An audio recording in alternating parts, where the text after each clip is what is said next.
27장입니다. 잠언 27장 1절에서 4절까지 27장 1절로 4절까지 있습니다. 너는 내일 일을 자랑하지 말라. 하루 동안에 무슨 일이 일어날는지 네가 알 수 없음이니라. 타인이 너를 칭찬하게 하고 내 입술로는 하지 말며 외인이 너를 칭찬하게 하고 내 입술로는 하지 말지니라. 돌은 무겁고 모래도 가볍지 아니하거니와 미련한 자의 분노는 이들보다 무거우니라. 부는 잔인하고 노는 청수 같거니와 투기 앞에야 누가 서리요. 아멘. 자랑과 분노는 미련한 일이다. 하나님의 자녀는 실제 생활 속에서 지혜를 실천하며 의, 정직, 선과 진실함, 이것이 가장 가치 있고 바른 것이다 확신하면서 살아가는 사람들인데요. 이를 실천함으로써 모든 사람들에게 나타내는 겁니다. 지혜로운 삶을 나타내고 그래서 하나님을 기쁘시게 하는 자들이 되어야 하는 것이죠.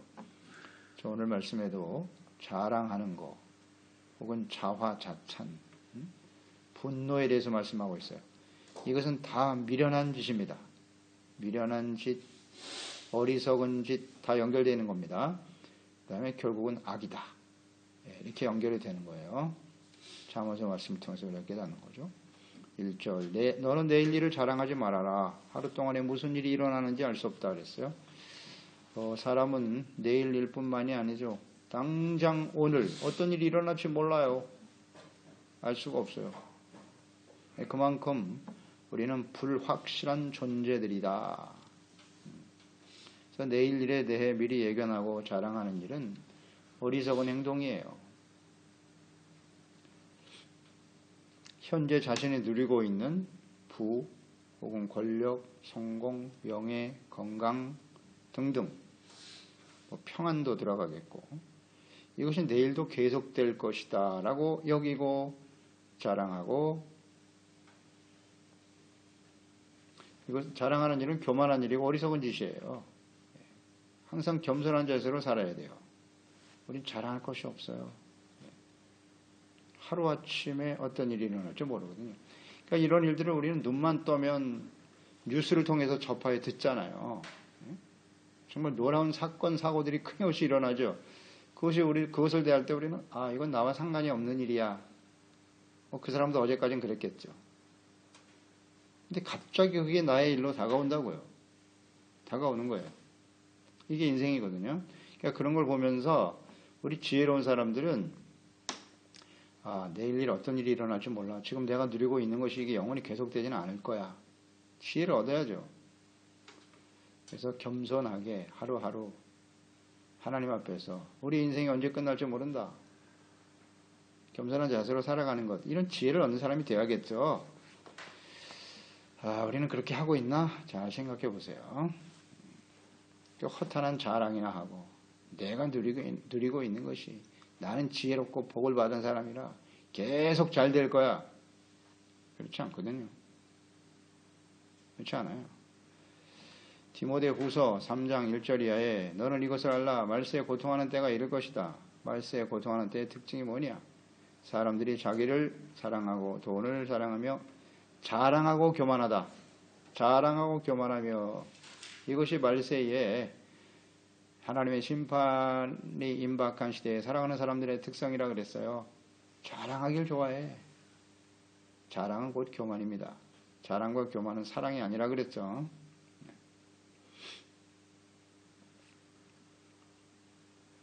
야고보서 4장 13절에서 우리가 보았죠.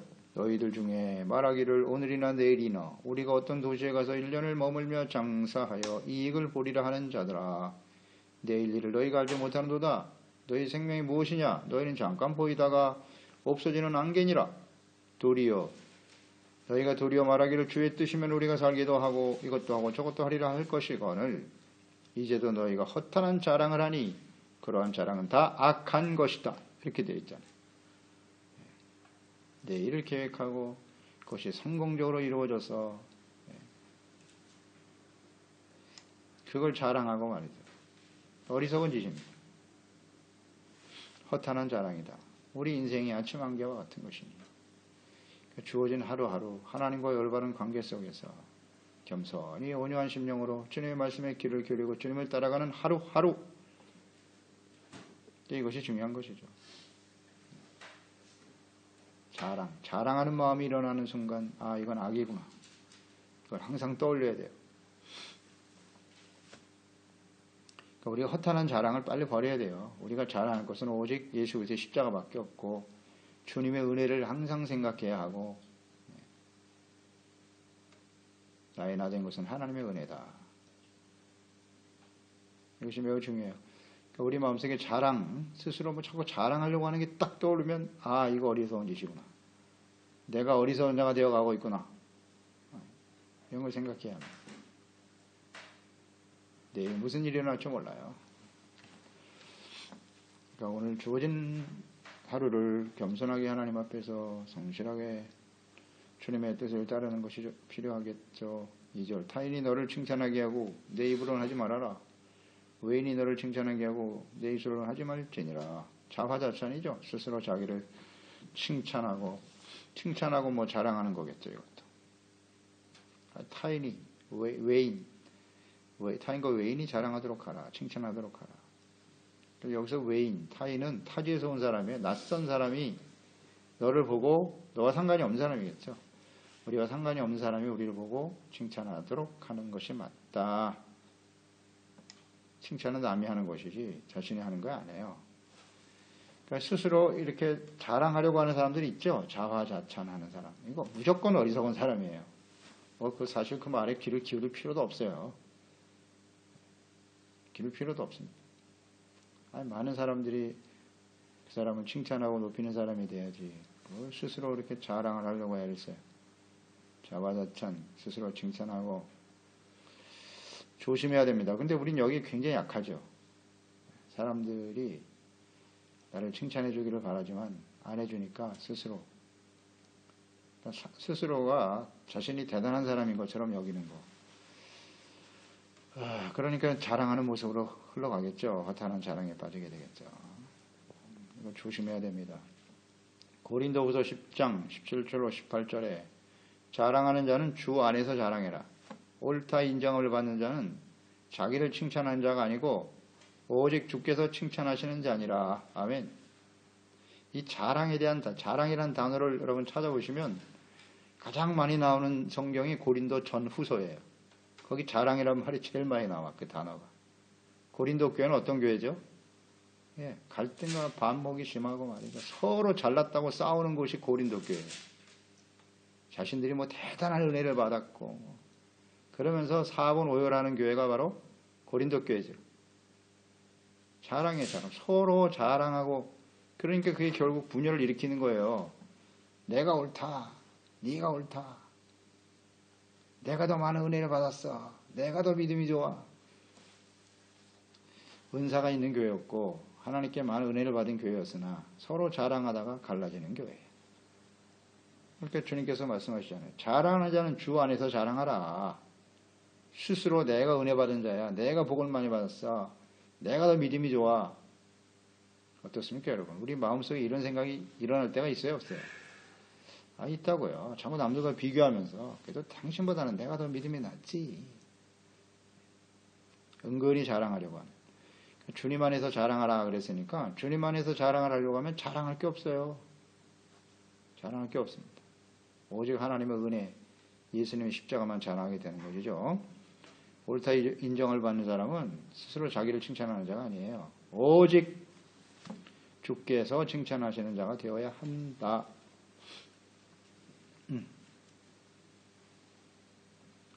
그러니까 우리가 하나님의 말씀을 따르고 선을 행하는 것이요. 선을 행하는 것은 자신을 높이고 자랑하기 위해서 하는 게 아니고 오직 주님께 칭찬받는 자가 되기 위해서. 아니, 어떤 면에서는 마땅히 해야 할 일을 하는 것 뿐이지 뭘 그걸 자랑하고 칭찬을 합니까? 칭찬이 필요하긴 해요. 필요하긴 한데 칭찬이 우리에게 유익을 주는 것도 있으나 폐해가 훨씬 더 많아요. 자꾸 그 칭찬에 길들여진다고 사람들이. 그러니까 사람을 자꾸 의식하게 되고 우리는 주님을 바라보는 사람들이 되어야죠. 주님을 바라보는 사람들이 되어야죠. 잘 한번 묵상해 보세요. 칭찬, 자랑. 여기 너무 집착할 필요가 없어요. 주님이 다 보고 계시고 알고 계시잖아요. 거기에 우리가 그렇게 민감하게 반응할 필요는 없다. 그건 바로 미련한 자예요. 미련한 자입니다. 그것 때문에 나는 자랑할 것이 아무것도 없어. 그것 때문에 열등감 속에 허덕이는 사람도 있고, 사람이 나를 칭찬해 주지 않는다고 그것 때문에 또 낙심하고 시험 들고, 무조건 미련한 자입니다. 미련한 자예요. 다른 말로 그렇게 포장해도요, 그건 진실이 아니고요, 본질이 아닙니다. 지혜로운 사람은 이렇게 반응하지 않아요.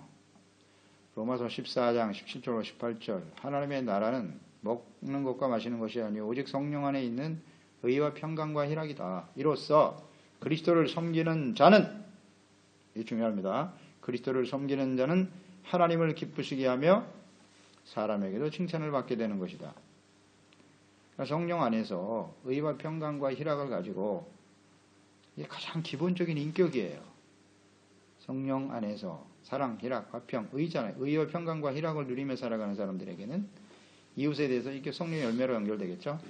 오래 참습니다. 자비 양선으로 대하게 됨으로써 하나님을 기쁘시게 할 뿐만 아니라 사람들에게도 칭찬을 받게 되는 거죠. 자, 하나님의 다시를 받는 하나님의 나라의 백성들의 특성이에요. 지혜롭잖아요. 의와 평강과 기쁨. 하나님을 기쁘시게 하는데 초점을 두고. 자화자찬하는 사람은요, 오히려 복음을 가로막는 거예요. 그런 사람을 누가 좋아해요?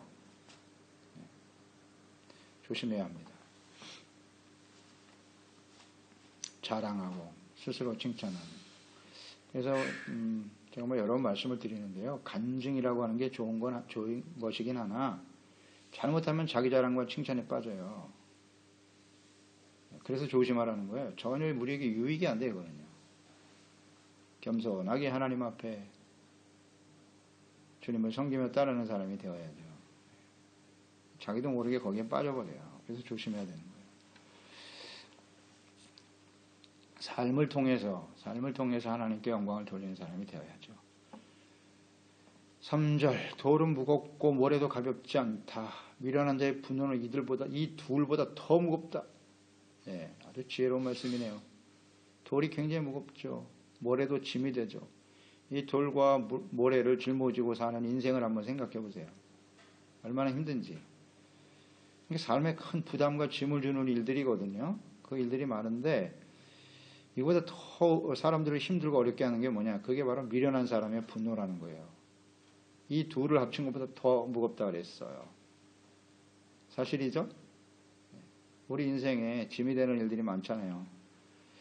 그렇지 않아도 힘들고 어려운 세상인데 말이에요. 그런데 함께 살아가는 사람이 미련한 사요, 끊임없이 분노하는 자라고 생각해 보세요. 이건 진짜 절망입니다. 절망이에요. 잘 생각해 보세요. 나는 어떤 사람인가? 사람들에게 부담과 무거운 짐이 되어 살아가는 인생인가? 미련한 자의 분노가 왜 무거운 짐이 되는지 아시겠어요? 왜 사람들의 고통이 될까요? 미련한 자는 누구냐? 하나님과 하나님의 말씀이 그 안에 없어요. 하나님의 말씀을 아무리 들어도 깨닫지 못해요. 이게 미련한 사람이잖아요. 순종하지 않아요. 그래서 마음속에 우리가 사람들과의 관계 속에 살아가다 보면 분노가 일어나죠. 끊임없이 일어나요. 근데 이 분노가 죄악이라는 사실을 하나님 말씀이 죄라고 하잖아요. 근데 그걸 인정하지 않아요. 회개하고 돌이키지 않아요. 버리지 않아요. 계속 분노하는 거예요. 이건 정말 대책이 없어요. 잘하면 목사님 없어요. 내가 혹시 그런 사람은 아닌가?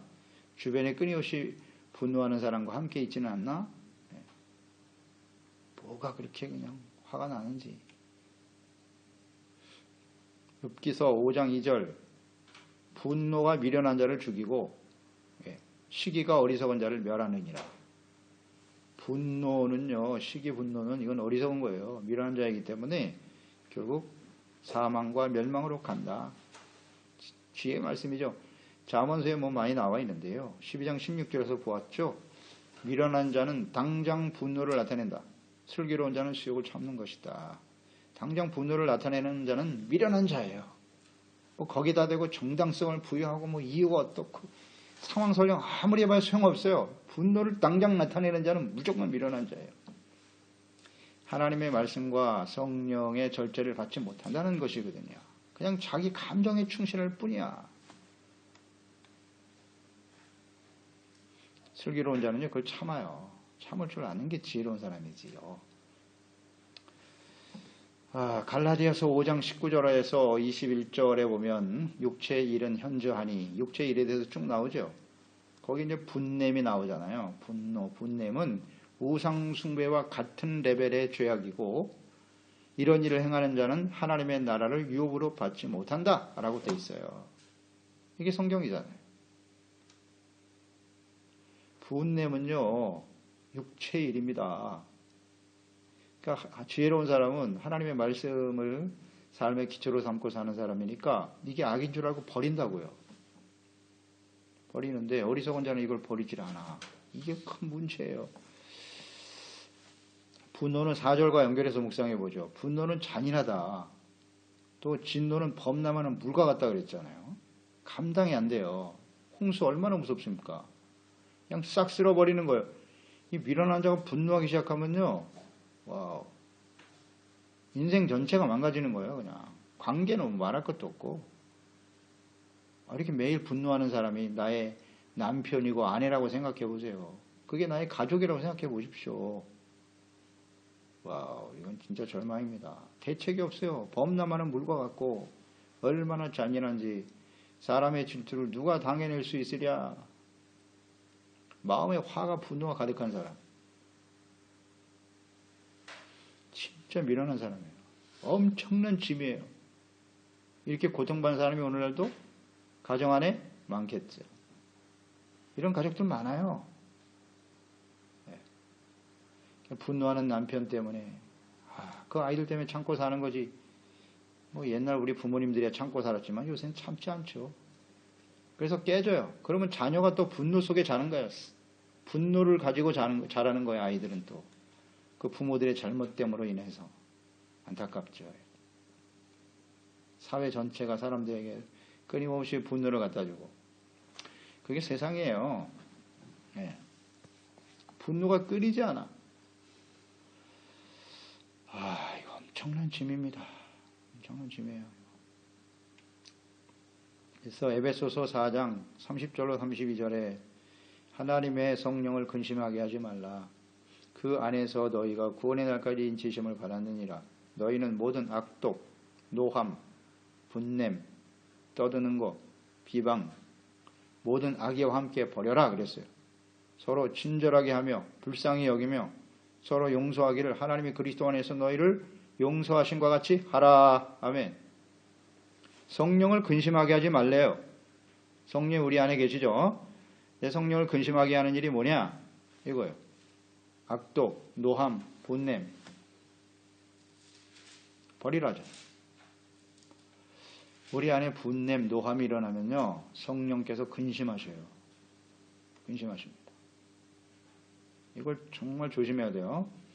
계속 분냄을 버리지 않고 그게 악이라고 주님 말씀하고 계신데도 자꾸 정당화시키고 합리화시키고 이것은 성령을 떠나가게 하는 일이에요. 성령이 그 안에 더 계실 수가 없어요. 자, 성령과 육체 아시죠? 육체의 일이냐 성령의 일이냐 둘 중에 하나예요. 성령의 소욕을 따를 것인가 육체를 따라갈 것인가. 성령을 따라가면 사랑, 희락, 화평이 찾아와요. 선택이에요. 언제든지 우리는 선택이라고요. 이게 또 올바로 알고 내가 선택해야 되는 거예요. 내가 선택해야 돼. 육체를 선택할 건가 성령을 따라갈 것인가. 분냄이 계속 일어나면 이거 악이야 하고 버릴 생각을 해야 되는데 이거 왜 안 버리죠? 그 무조건 악인데요. 그러니까 우리는 성령을 따라가면 사랑과 희락, 화평 선택하는 순간 따라와요. 그러니까 이 분냄이라는 게 다 사람 관계 속에서 일어나는 거란 말이에요. 그렇죠? 상대방이 잘못으로 인해서 대부분 이렇게 일어나는 걸 거예요. 다 내 뜻과 다르고 내 의도대로 움직여지지 않고 뭔가 상대방이 나에게 상처를 주거나 고통을 주는 일이겠죠. 그러니까 분노를 이길 수 있는 길은 여기 나와 있잖아요. 불쌍히 여겨라. 서로 용서하기를 하나님이 그리스도 안에서 너희를 용서하신 것 같이 하라. 긍휼, 용서, 이게 분노를 이기는 가장 핵심적인 진리예요. 네, 용서하면 돼요. 불쌍히 여기면 돼요. 그럼 분노가 사그러져요. 근데 이게 용서가 안 되는 거야. 그렇죠? 불쌍히 여기는 마음을 갖지 못하게 돼요. 분노가 사그러들질 않아요. 간단하죠. 이걸 이길 수 있는, 분노를 이길 수 있는 길은 용서예요. 불쌍히 여기는 것밖에 없어요.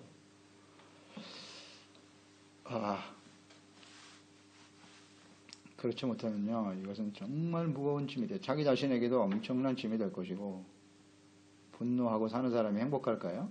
절대 그렇지 않죠. 다른 사람들에게 엄청난 부담을 주는 거예요. 무거운 짐이 된다. 그러니 미련한 자의 분노, 이건 정말 절망이에요. 잘 묵상하세요. 묵상하셔서 이건 내가 지금 무거운 짐이 되어지는 것이다 생각하고요. 빨리 덜어버려야지. 용서하면 돼요. 불쌍히 여기면 돼요. 그럴 수도 있지. 언젠가 깨달아질 거야. 특히 성도들 안에서, 그리스도 안에서, 가족들 간에는 절대 미련한 짓입니다. 지혜로운 사람은 이런 미련한 자와 쟁하지 않는 것이죠. 그래서 이 하나님 말씀을 잘 알아야 돼요. 잘 알아야 돼요. 알아야 선택을 하죠. 바르게 선택을 하고 따라갈 것 아니겠어요? 지혜로운 자로서 자신과 많은 사람들에게 짐이 되는 인생이 아니라 정말 기쁨과 소망을 주는 화평을 이루어가는 종들이 되어야 하겠습니다. 하나님 아버지, 오늘도 말씀 속에서 지혜를 얻게 해주셔서 감사합니다. 우리가 이런 지혜를 가지고 인생을 살아간다는 게 얼마나 큰 축복이에요. 아무리 세상에서 우리가 많은 것을 누리며 살아간다 할지라도 당장 내일 무슨 일이 일어날지 모르는 우리는 불확실한 존재일 수밖에 없다는 사실. 그래서 항상 겸손해야죠. 그것이 영원토록 나의 삶에 계속될 것이라고 생각하는, 그것을 또 자랑하는, 이건 교만하고 어리석은 짓입니다. 언제나 겸손하게 하나님의 진리의 말씀을 따르는 저희들이 되게 하시고요. 너무 칭찬에 그렇게 목말라 할 필요가 없어요. 스스로 자기를 자화자찬하려고 하는 건 이건 어리석은 짓이고요.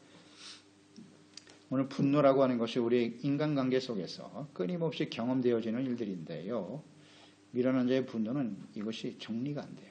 절제가 안 되고 지속적으로 계속된다는 거예요. 이건 자신뿐만 아니라 내 주변에 있는 가장 소중한 사람들에게 엄청난 무거운 짐이 된다는 사실을 잊지 말고, 우리는 지혜로운 자들이잖아요. 하나님의 자녀이니까 언제나 용서와 긍휼로 분노를 이기고 우리 마음을 다스릴 줄 알아야죠. 그래서 사람들에게 생명의 샘물이 되고 기쁨과 평강을 주는 그런 지혜로운 종들이 다 되게 하여 주시옵소서. 예수님의 이름으로 기도드리옵나이다. 아멘. 27장입니다.